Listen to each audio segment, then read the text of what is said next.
नमस्कार दोस्तों, मेरा नाम अद्वित है और मैं आपका स्वागत करता हूँ वाइफ थॉट्स में, जहाँ आप कहानियों को केवल सुनते ही नहीं एक्सपीरियंस भी करते हैं। आज की स्टोरी का टाइटल है कज़ाकी, जिसे मुंशी प्रेमचंद ने लिखा है। बिना किसी देरी के स्टार्ट करते हैं आज की स्टोरी कज़ाकी।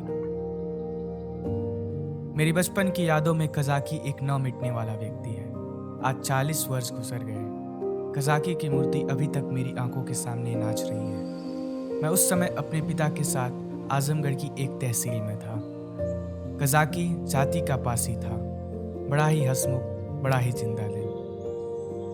वह रोज शाम को डाक का थैला लेकर आता, रात भर रहता और सुबह को डाक लेकर चला जाता। शाम को फिर उधर से डाक लेकर आ जाता। मैं दिन भर उद्विग्न हालत में उसकी राह देखा करता। जो ही 4 बजते बेचैन होकर सड़क पर आ खड़ा हो जाता। वह दूर से दौड़ता हुआ दिखलाई पड़ता। वह सांवले रंग का गठीला लंबा जवान था, जिस्म साँचे में ऐसा ढला हुआ कि चतुर मूर्तिकार भी उसमें कोई दोष न निकाल सकता। उसकी छोटी छोटी मूछें उसके सुडौल मुंह पे बहुत ही अच्छी प्रतीत होती थी। मुझे देखकर वह और तेज दौड़ने लगता। उसकी झुनझुनी और तेजी से बजने लगती तथा मेरे दिल में जोर से खुशी की धड़कन होने लगती। हर्षा तिरेक में मैं भी दौड़ पड़ता और एक पल में कज़ाकी का कंधा मेरा सिंहासन बन जाता था। वह जगह मेरी अभिलाषाओं का स्वर्ग थी। स्वर्ग के निवासियों को शायद वह आंदोलित आनंद नहीं मिलता होगा जो मुझे कज़ाकी के विशाल कंधे पर मिलता था। दुनिया मेरी आंखों में तुच्छ हो जाती थी और कज़ाकी मुझे कंधे पर लिए दौड़ने लगता। तब तो ऐसा महसूस होता मानो मैं हवा में घोड़े पर उड़ा जा रहा हूँ। कज़ाकी डाक खाने में पहुंचता तो पसीने से तरबतर रहता, लेकिन आराम करने की आदत नहीं थी। थैला रखते ही वह हम लोगों को लेकर किसी मैदान में निकल जाता। कभी हमारे साथ खेलता, कभी बिरहे गाकर सुनाता और कभी कभी कहानियां सुनाता। उसे चोरी तथा डाके, मारपीट, भूत प्रेत की सैकड़ों कहानियां याद थी। मैं कहानियां सुनकर विचित्र आनंद में मग्न हो जाता था। उसकी कहानियों में चोर और डाकू सच्चे योद्धा थे, जो धनी लोगों को लूटकर दीन दुखी प्राणियों का पालन करते थे। मुझे उन पर नफरत के बदले श्रद्धा होती थी। एक रोज कज़ाकी को डाक का थैला लेकर आने में देर हो गई। सूर्यास्त हो गया और वह दिखलाई नहीं पड़ा। मैं खोया हुआ सा सड़क पर दूर तक नेत्र फाड़ फाड़ के देखता था, पर वह परिचित रेखा न दिखाई पड़ती थी। कान लगाकर सुनता था, झुनझुन की वह आमोदमय ध्वनि नहीं सुनाई देती थी। प्रकाश में मेरी सारी उम्मीद भी मलिन होती जाती थी। उधर से किसी को आते देखता तो पूछता, कज़ाकी आता है? मगर या तो कोई सुनता ही नहीं या फिर सिर हिला देता था। अचानक झुनझुन की आवाज कानों में आई। मुझे अंधेरे में चारों ओर भूत ही दिखलाई देते थे। यहाँ तक कि माताजी के कमरे में ताक पर रखी हुई मिठाई भी अंधेरा हो जाने के पश्चात मेरे लिए त्याज्य सी हो जाती थी। लेकिन वह आवाज सुनते ही मैं उसकी ओर जोर जोर से दौड़ा। हाँ, कज़ाकी ही था। उसे देखते ही मेरी विकलता गुस्से में बदल गई। मैं उसे मारने लगा, फिर रूठ करके अलग खड़ा हो गया। कज़ाकी ने हंसकर कहा, मारोगे तो मैं जो लाया हूँ वह न दूंगा। मैंने साहस करके कहा, जाओ मत देना, मैं लूंगा भी नहीं। कज़ाकी, अभी दिखा दूं? तो फिर दौड़ कर गोद में उठा लोगे? मैंने पिघल कर कहा, अच्छा दिखा दो। कज़ाकी, तो आकर मेरे कंधे के ऊपर बैठ जाओ, भाग चलूं? आज काफी देर हो गई है, बाबूजी गुस्सा हो रहे होंगे। मैंने अड़बड़ा कर कहा, पहले दिखा तो दो। कज़ाकी, तो आके मेरे कंधे के ऊपर बैठ जाओ, भाग चलूं? आज काफी देर हो गई है, बाबूजी गुस्सा हो रहे होंगे। मैं अड़बड़ा कर कहा, पहले दिखा तो दो। मेरी विजय हुई। यदि कज़ाकी को देर न होती और वह 1 मिनट भी और रुक सकता तो शायद पासा पलट जाता। उसने कोई चीज दिखाई जिसे वह एक हाथ से सीने से चिपकाए हुआ था। लंबा मुंह था, 2 आंखें चमक रही थी। मैंने उसे भागकर कज़ाकी के गोश्त से ले लिया। यह हिरण का बच्चा था। मेरी उस प्रसन्नता का कौन अनुमान करेगा। तब से कठिन परीक्षाएं पास की, अच्छा पद पाया, राय बहादुर भी हुआ, मगर वह खुशी फिर कभी न हासिल हुई। मैंने उसे गोद में लिया, उसके कोमल स्पर्श का मजा उठाता हुआ घर की ओर दौड़ा। कज़ाकी को आने में देर क्यों हुई, इसका विचार ही न रहा। मैंने पूछा, ये कहाँ पर मिला कज़ाकी? कज़ाकी, भैया यहाँ से थोड़ी दूर पर एक छोटा सा वन है, उसमें बहुत से हिरन हैं। मेरा बहुत दिल चाहता था कि कोई बच्चा मिल जाए तो तुम्हें दे दूं। आज ये बच्चा हिरनों के झुंड के साथ दिखलाई पड़ा। मैं झुंड की तरफ दौड़ा तो बहुत ही दूर निकल गए, यही पीछे रह गया। मैंने इसे पकड़ लिया और इसी से इतनी देर हो गई। इस तरह बात करते करते हम दोनों डाक खाने पहुंचे। बाबूजी ने मुझे न देखा, हिरन के बच्चे को भी ना देखा। कज़ाकी पर ही उनकी दृष्टि पड़ी। बिगड़ कर बोले, आज इतनी देर कहाँ लगाई? अब थैला लेकर आया है, उसे लेकर मैं क्या करूं? डाक तो चली गई, बता तूने इतनी देर कहाँ पर लगाई? कज़ाकी के मुंह से आवाज न निकली। बाबूजी बोले, तुझे शायद अब नौकरी नहीं करनी, नीच है ना, पेट भरा तो मोटा हो गया, जब भूखों मरने लगेगा तो नेत्र खुलेंगे। कज़ाकी खामोश खड़ा रहा। बाबूजी का गुस्सा और बढ़ा। बोले, अच्छा थैला रख दे और अपने घर की राह ले। सुअर अब डाक लेकर आया है, तेरा क्या बिगड़ेगा? जहां पर चाहेगा मजूरी कर लेगा, माथे पर मेरे आएगी, उत्तर तो मुझे तलब होगा। कज़ाकी ने रुआंसू होकर कहा, हुजूर अब कभी देरी नहीं होगी। बाबूजी, अच्छा क्यों देर की, इसका उत्तर दे। कज़ाकी के पास इसका कोई जवाब न था। आश्चर्य तो यह था कि मेरी जबान भी बंद हो गई। बाबूजी बड़े क्रोधी थे, उन्हें काम करना पड़ता था, इसी से बात बात पर झुंझला पड़ते थे। मैं तो उनके सम्मुख कभी जाता ही न था, वह भी मुझे कभी प्यार न करते। घर में सिर्फ 2 बार घंटे घंटे भर के लिए भोजन करने आते थे, शेष सारे दिन दफ्तर में लिखा करते थे। उन्होंने बार बार एक सहकारी के लिए अफसरों से प्रार्थना की थी, पर इसका असर न हुआ। यहाँ तक कि छुट्टी के दिन भी बाबूजी दफ्तर में ही रहते थे। सिर्फ माताजी उनका गुस्सा शांत करना जानती थी, पर वह दफ्तर में कैसे आती? बेचारा कज़ाकी उसी समय मेरे देखते देखते निकाल दिया गया। उसका बल्लम, चपरास, साफा छीन लिया गया। उसे डाक खाने से निकल जाने की नादिरी आदेश सुना दिया। उस वक्त मेरा ऐसा दिल चाहता था कि मेरे पास सोने की लंका होती तो कज़ाकी को दे देता और बाबूजी को दिखा देता कि तुम्हारे निकाल देने से कज़ाकी का बाल भी बाका नहीं हुआ। किसी योद्धा को अपनी तलवार पर जितना गर्व होता था, उतना ही गर्व कज़ाकी को अपनी चपरासी पर था। जब वह चपरासी खोलने लगा तो उसके हाथ कांप रहे थे और नेत्रों से आंसू बह रहे थे। और इस सारे उपद्रव की जड़ वह कोमल चीज थी जो मेरी गोद में मुंह छिपाए ऐसी चैन से बैठी हुई थी, मानो माता की गोद में हो। जब कज़ाकी चला तो मैं आहिस्ता आहिस्ता उसके पीछे चला। मेरे घर के दरवाजे आकर कज़ाकी ने कहा, भैया अब घर जाओ, साँझ हो गई है। मैं खामोश खड़ा अपने आंसुओं के वेग को सारी ताकत से दबा रहा था।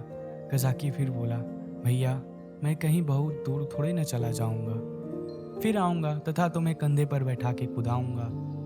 बाबूजी ने तो नौकरी ले ली है, तो क्या इतना भी ना करने देंगे? तुम्हें छोड़कर मैं नहीं जाऊंगा भैया। जाकर अम्मा से कह दो कज़ाकी जाता है, उसका कहा सुना क्षमा कर दे।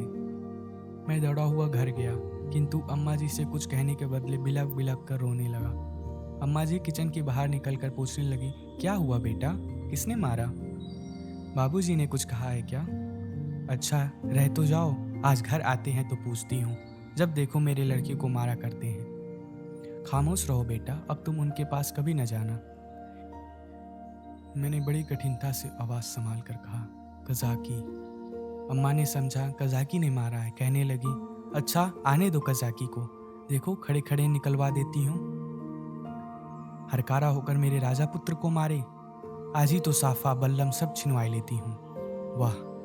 मैंने शीघ्रता से कहा, नहीं कज़ाकी ने नहीं मारा, बाबूजी ने उसे निकाल दिया, उसका साफा बल्लम छीन लिया, चपरासी भी ले ली। अम्मा, यह तुम्हारे बाबूजी ने बहुत बुरा किया, वह बेचारा अपने कार्य में इतना सतर्क रहता है, फिर उसे क्यों निकाला?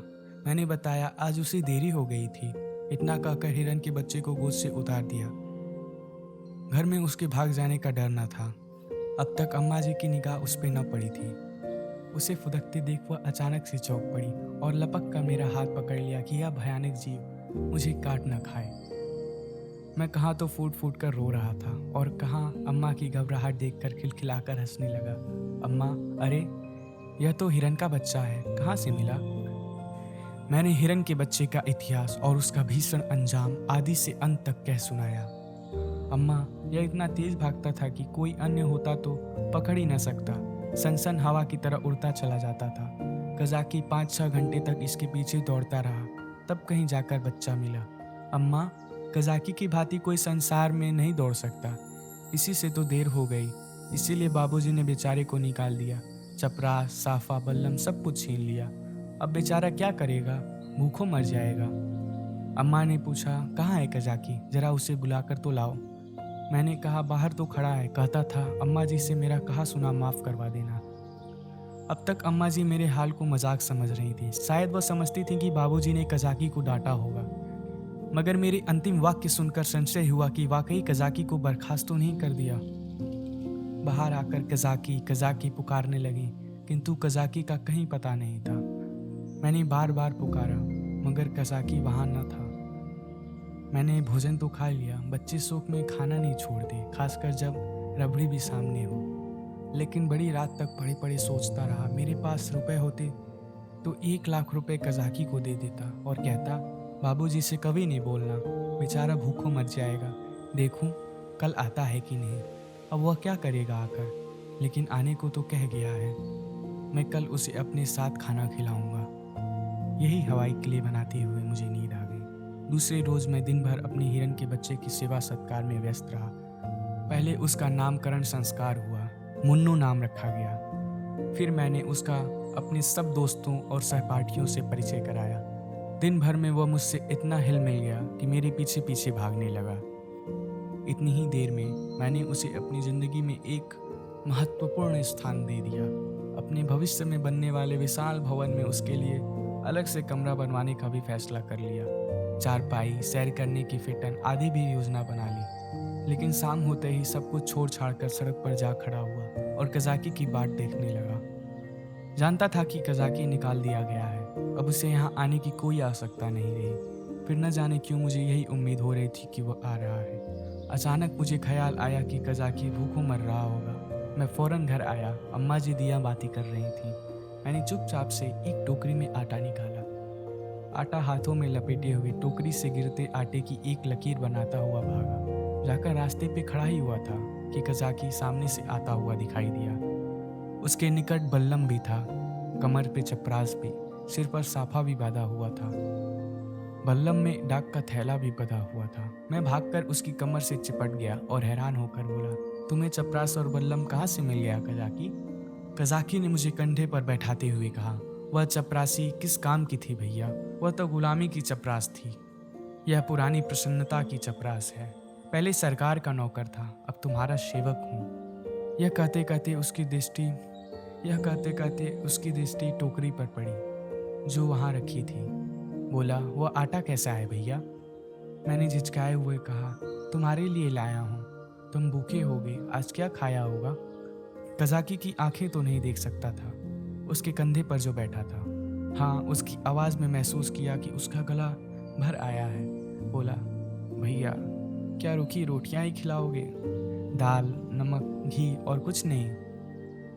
मैं अपनी भूल पर काफ़ी शर्मिंदा हुआ।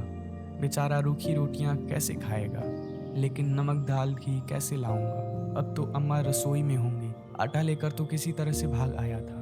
अभी तक मुझे पता नहीं था कि मेरी चोरी पकड़ ली गई है। आटे की लकीर ने सुराग दे दिया था। अब ये 3 वस्तुएं कैसे लाऊंगा? अम्मा जी से कैसे मांगूंगा? अम्मा से मांगूंगा तो कभी नहीं देगी। एक एक पैसे के लिए घंटों रुलाती है। इतनी सारी वस्तुएं क्यों देने लगी? एकाएक मुझे एक बात आई। मैंने अपनी पुस्तकों में बस्ते में कई आने पैसे रख छोड़े थे। बाबूजी मुझे प्यार तो कभी नहीं करते थे, पर पैसे खूब देते थे। शायद अपने कार्य में व्यस्त रहने के कारण मुझसे पेट छुड़ाने के लिए इसी नुस्खे को सबसे सरल समझते थे। इनकार करने में रोने और मचलाने का भय था। इस विघ्न को दूर ही से टाल देते थे। अम्मा जी का स्वभाव इससे ठीक प्रतिकूल था। उन्हें मेरे रोने तथा मचलाने से किसी काम में बाधा पड़ने का डर न था। आदमी लेटे लेटे दिन भर रोना सुन सकता है। हिसाब लगाते हुए जोर की आवाज़ से ध्यान बढ़ जाता है। अम्मा मुझे प्रेम तो बहुत करती थी, पर पैसे के नाम सुनते ही उनकी थ्योरियाँ बदल जाती थी। हाँ, एक बस्ता था जिसमें डाक खाने के 2-4 फॉर्म तय करके किताब के रूप में रखे हुए थे।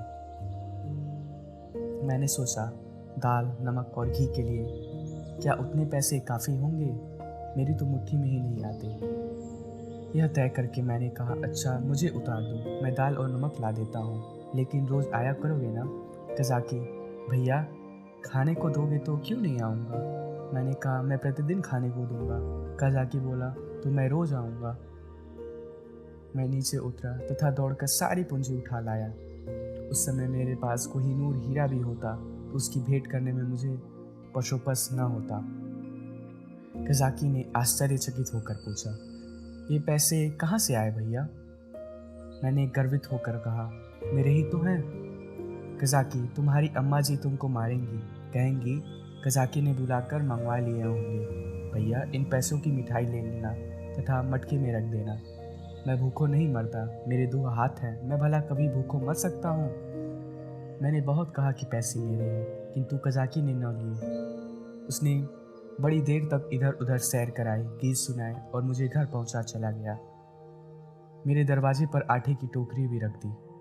मैंने घर में पग रखा ही था कि अम्मा जी ने डांट कर कहा, क्यों रे चोर, तू आटा कहाँ ले गया था? अब चोरी करना सीख गया है? बता किसको आटा दे आया, नहीं तो मैं तेरी खाल उधेड़ कर रख दूंगी। मेरी नानी मर गई। अम्मा गुस्से में सिंघनी हो जाती थी। सिर पिटा कर बोला, किसी को भी नहीं दिया। अम्मा, तूने आटा नहीं निकाला? देख कितना आटा पूरे आंगन में बिखरा पड़ा है। मैं खामोश खड़ा था। वो कितना भी धमकाती थी, पुचकारती थी, पर मेरी जबान न खुलती थी। आने वाली मुसीबत के भय से प्राण सूख रहे थे। यहाँ तक कि यह भी कहने की हिम्मत नहीं पड़ती थी कि बिगड़ती क्यों हो, आटा तो द्वार पर ही रखा हुआ है और न उठाकर लाते ही बनता था। मानो क्रिया शक्ति गायब हो गई है, मानो पाँव में हिलने की सामर्थ्य न रही हो। सहसा कज़ाकी ने आवाज़ लगाई, बहू जी, आटा द्वार पर रखा हुआ है, भैया मुझे देने को ले गए थे। यह सुनते ही अम्मा दरवाजे की ओर चली गई। कज़ाकी से वो पर्दा नहीं करती थी। उन्होंने कज़ाकी से कोई बात की अथवा नहीं, ये तो नहीं जानता, लेकिन अम्मा जी खाली टोकरी लेकर घर में आई। फिर कोठरी में जाकर संदूक से कुछ निकाला और दरवाजे की ओर गई। मैंने देखा कि उनकी मुट्ठी बंद थी। अब मुझसे वहाँ खड़ा नहीं रह गया। अम्मा जी के पीछे पीछे मैं भी गया। अम्मा ने दरवाजे पर कई बार पुकारा, मगर कज़ाकी वहाँ से चला गया था। मैंने बड़ी ही व्याकुलता से कहा, मैं बुलाकर लाऊं अम्मा जी? अम्मा जी ने किवाड़ बंद करते हुए कहा, तुम अंधेरे में कहाँ जाओगे? अभी तो यहीं खड़ा हुआ था। मैंने कहा कि यहाँ रहना, मैं आती हूँ। तब तक न जाने कहाँ खिसक गया। बड़ा संकोची लड़का है, आटा तो देता ही नहीं था। न जाने बेचारे के मकान में कुछ खाने को है कि नहीं। रुपए लाई थी कि दे दूंगी, पर न जाने कहाँ चला गया। अब तो मुझे भी थोड़ा साहस हुआ। बच्चों के साथ समझदार बच्चे बनकर माँ बाप उन्हें जितना प्रभाव डाल सकते हैं, जितनी शिक्षा दे सकते हैं, उतनी बूढ़े बनकर नहीं। अम्मा जी ने कहा, तुमने मुझसे पूछ क्यों नहीं लिया? क्या मैं कज़ाकी को थोड़ा सा आटा नहीं देती? मैंने इसका जवाब न दिया। दिल से कहा, इस वक्त तुम्हें कज़ाकी पर दया आ गई, जो चाहे दे डालो, किंतु मैं मांगता तो मारने दौड़ती। हाँ, यह सोचकर चित्त खुश हुआ कि अब कज़ाकी भूखा न मरेगा। अम्मा जी उसे रोज़ खाने को देंगी और वह नित्य मुझे कंधे पर बिठाकर सैर कराएगा। दूसरे दिन मैं दिन भर मुन्नू के साथ खेलता रहा। शाम को सड़क पर जाकर खड़ा हो गया। दिए जल गए, मार्ग में सन्नाटा छा गया, पर कज़ाकी न आया। मैं रोता हुआ घर आया। अम्मा जी ने कहा, क्यों रोते हो बेटा, क्या कज़ाकी नहीं आया? मैं और जोर से रोने लगा। अम्मा जी ने मुझे सीने से लगा लिया। मुझे ऐसा महसूस हुआ कि उनका कंठ निर्वांशु हो गया है। उन्होंने कहा, बेटा शांत हो जाओ, मैं कल किसी हरकारे को भेजकर कज़ाकी को बुलाऊंगी। मैं रोता रोता सो गया। सवेरे जैसे ही आँख खुली, मैंने अम्मा जी से कहा, कज़ाकी को बुलवा दो। अम्मा जी ने कहा, आदमी गया है बेटा, कज़ाकी आता होगा। मैं प्रसन्न होकर खेलने लगा। मुझे मालूम था कि अम्मा जी जो बात कहती हैं उसे पूरा अवश्य करती है। उन्होंने सवेरे ही एक हरकारी को भेज दिया था। 10 बजे जब मैं मुन्नू को लिए हुए घर आया, मालूम हुआ कि कज़ाकी अपने घर में नहीं मिला। वह रात को भी घर में नहीं आया था। उसकी स्त्री रो रही थी कि न जाने कहाँ चली गई। उसे डर था कि वह कहीं भाग गया है। बालकों का मन कितना कोमल होता है, इसका अनुमान दूसरा नहीं कर सकता। उनमें भावों को जाहिर करने के लिए शब्द नहीं होते। उन्हें यह भी ज्ञात नहीं होता कि कौन सी बात उन्हें विकल कर रही है, कौन सा कांटा उनके दिल में खटक रहा है, क्यों बार बार रोना आता है, क्यों वे हृदय मारे बैठे रहते हैं, क्यों खेलने में मन नहीं लगता। मेरी भी यही दशा थी। कभी घर में आता, कभी बाहर जाता, कभी सड़क पर जा पहुंचता।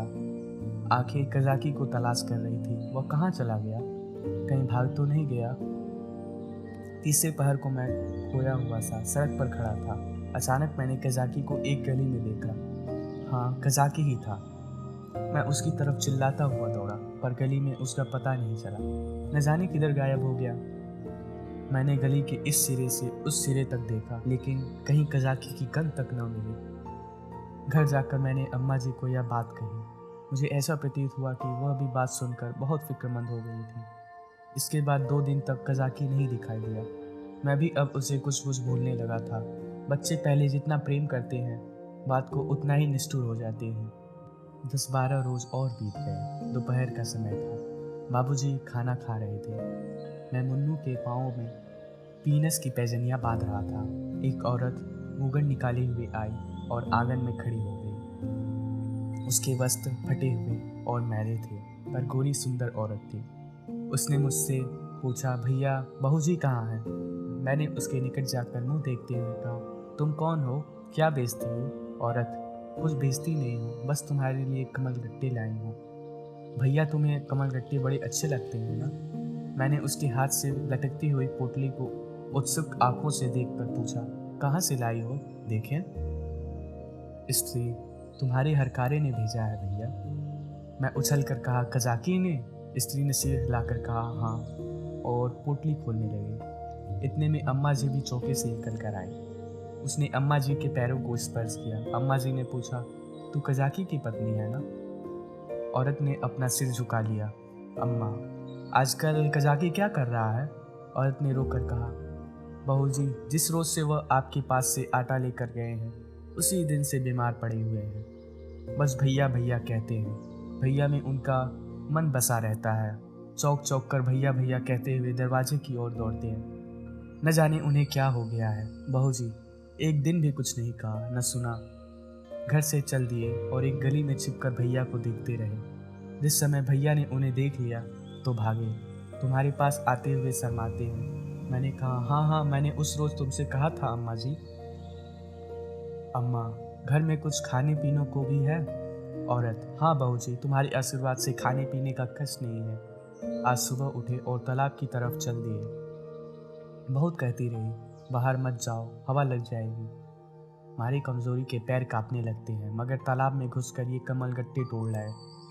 तब मुझसे कहा, ले जा और भैया को देगा, उन्हें कमल गट्टे बहुत अच्छे लगते हैं। उछल छेन भी पूछती आना। मैंने पोटली से कमल गट्टे निकाल लिए थे तथा मजे से चख रहा था। अम्मा जी ने बहुत आंखें दिखाई, किंतु यहाँ इतना सब्र कहाँ। अम्मा ने कहा, कह देना सब कुशल छेम है। मैंने कहा, यह भी कह देना कि भैया ने तुम्हें बुलाया है। न जाओगे तो फिर तुमसे कभी न बोलूँगा। हाँ। बाबूजी खाना खाकर निकल आए थे। तौलिए से हाथ मुंह पोंछकर कहने लगे, और यह भी कह देना कि साहब ने तुम्हें बहाल कर दिया है। शीघ्र जाओ, नहीं तो कोई दूसरा व्यक्ति रख लिया जाएगा। औरत ने अपना वस्त्र उठाया और चली गई। अम्मा ने बहुत पुकारा, मगर वह न रुकी। शायद अम्मा जी उसे कुछ देना चाहती थी। अम्मा ने पूछा, वाकई बहाल हो गया है? बाबूजी, और क्या, झूठी बुला रहा हूँ? मैंने तो 5वें ही रोज बहाल की रिपोर्ट की थी। अम्मा, यह तुमने बड़ा अच्छा किया। बाबूजी, उसकी बीमारी का भी यही दवा है। प्रातःकाल मैं उठा तो क्या देखता हूँ कि कजाकी लाठी टेकता हुआ चला आ रहा है। वह बहुत कमजोर हो गया था। मालूम होता था कि बूढ़ा हो गया है। हरा भरा वृक्ष सूख कर ठूंठ हो गया था। मैं उसकी ओर दौड़ा और उसी की कमर से चिपट गया। कजाकी ने मेरे गाल चूम लिए और मुझे उठाकर कंधे पर बैठाने की कोशिश करने लगा, पर मैं उससे न उठ सका। तब वह जानवरों की भांति भूमि पर हाथों घुटनों के बल खड़ा हो गया और मैं उसकी पीठ पर सवार होकर डाक खाने की ओर चला। मैं उस समय फूला न समाता था और शायद कजाकी मुझसे अधिक खुश था। बाबूजी ने कहा, कजाकी तुम बहाल हो गए हो, अब कभी देर मत करना। कजाकी रोता हुआ पिताजी के चरणों में गिर पड़ा, मगर शायद मेरे भाग्य में दोनों सुख भोगना नहीं लिखा था। मुन्नू मिला तो कजाकी छूटा, कजाकी आया तो मुन्नू हाथ से गया, और ऐसा गया कि आज तक उसके जाने का कष्ट है। मुन्नू मेरी ही थाली में खाता था। जब तक मैं खाने में नहीं बैठूं, वह भी कुछ नहीं खाता था। उसे भात में बहुत ही रुचि थी, किंतु जब तक खूब घी में न पड़ा हो। वह मेरे ही साथ सोता था और मेरे ही साथ उठता भी था। सफाई तो उसे इतनी पसंद थी कि मल मूत्र त्याग करने के लिए घर से बाहर मैदान में निकल जाता था। कुत्तों को घर में घुसने ही नहीं देता था। कुत्ते को देखते ही थाली से उठ जाता तथा उन्हें दौड़ाकर घर से बाहर निकाल देता। कजाकी को डाक खाने में छोड़कर जब मैं खाना खाने लगा तो मुन्नू भी आ बैठा। अभी 2-4 ही कवर खाए थे कि तभी एक बड़ा सा झबरा कुत्ता आंगन में दिखाई दिया। दूसरे घर में जाकर कुत्ता चूहा हो जाता है। मुन्नू को उसे घर से निकाल कर भी इत्मीनान न हुआ। वह उसे घर के बाहर मैदान में भी दौड़ाने लगा। मुन्नू को शायद ध्यान न रहा था कि यहाँ मेरी अमलदारी नहीं। वह उस इलाके में पहुंच गया था जहाँ झबरे का उतना ही अधिकार था जितना मुन्नू का। मुन्नू कुत्ते को भगाते भगाते शायद अपने बाहुबल पर गर्व करने लगा था। वह यह नहीं समझता था कि घर में उसकी पीठ पर घर के स्वामी का भय कार्य करता है। झबरे ने इस मैदान में आते ही उलटकर मुन्नू की गर्दन दबा दी। बेचारे मुन्नू के मुख से आवाज तक न निकली। जब पड़ोसियों ने शोर मचाया तो मैं भी भागा। देखा तो मुन्नू मरा हुआ पड़ा है और झबरे का कहीं पता नहीं। ये स्टोरी तो यहीं ख़त्म होती है, लेकिन हमारा सफ़र तो बहुत ही लंबा है। अगर ये स्टोरी आपको थोड़ी सी भी अच्छी लगी हो तो वीडियो को लाइक कर दें और चैनल को सब्सक्राइब कर दें। तब तक के लिए खुश रहें। मैं मिलता हूँ बहुत ही जल्द एक नई स्टोरी के साथ। Thank you.